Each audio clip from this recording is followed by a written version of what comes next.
Je lis sur un site français, accessible à tout public, une publicité pour un médicament israélien. Il est écrit textuellement « Aidez Israël en achetant des médicaments génériques. Teva est un laboratoire pharmaceutique basé à Tel Aviv.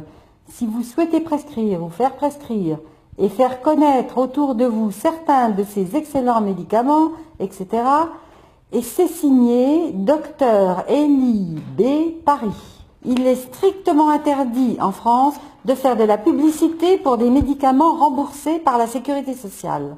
Donc lorsque je vois ça, effectivement, plusieurs choses me choquent.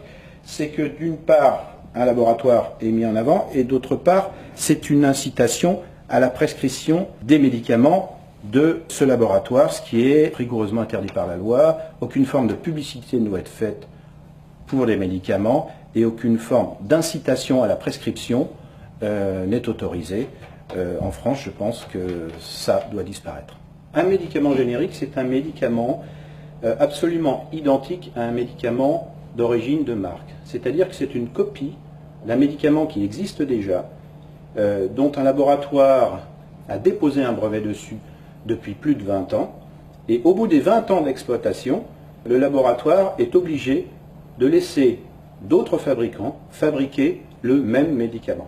Lorsqu'une firme découvre une molécule, en général, il dépose un brevet. Ce brevet il est valable 20 ans, et après les 20 ans, il tombe dans ce qu'on appelle le domaine public.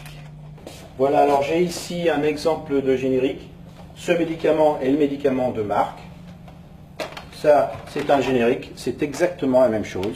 Que vous preniez ça ou ça, le résultat médical sera exactement le même. Par contre, les prix de vente ne sont pas les mêmes. La sécurité sociale, évidemment, incite les pharmaciens à donner des médicaments génériques, pour des questions de prix évidents. Il faut bien savoir que les patients seront soignés de la même façon et qu'ils ont tout à fait le droit de dire « Monsieur, ce générique, je ne le veux pas, je voudrais un autre générique. » Le patient a toujours le choix, de toute façon. Il a toujours le choix. Nous, on n'impose pas. Et bien évidemment, on propose le générique dont on dispose.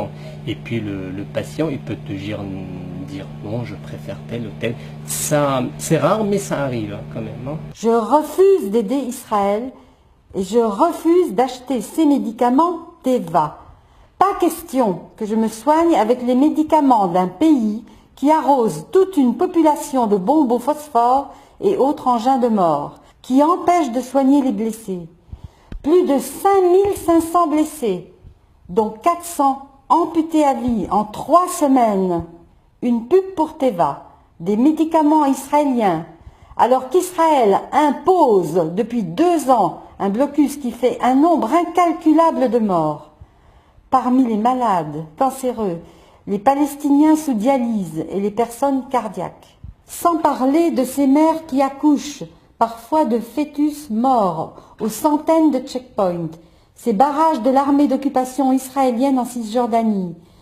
Barrages qui empêchent, depuis des dizaines d'années, les Palestiniens de circuler normalement sur leur terre et même de se rendre à l'hôpital quand ils sont dans un état critique. Il n'est pas question que je me rende complice de ces criminels de guerre. Pas un sou pour Teva.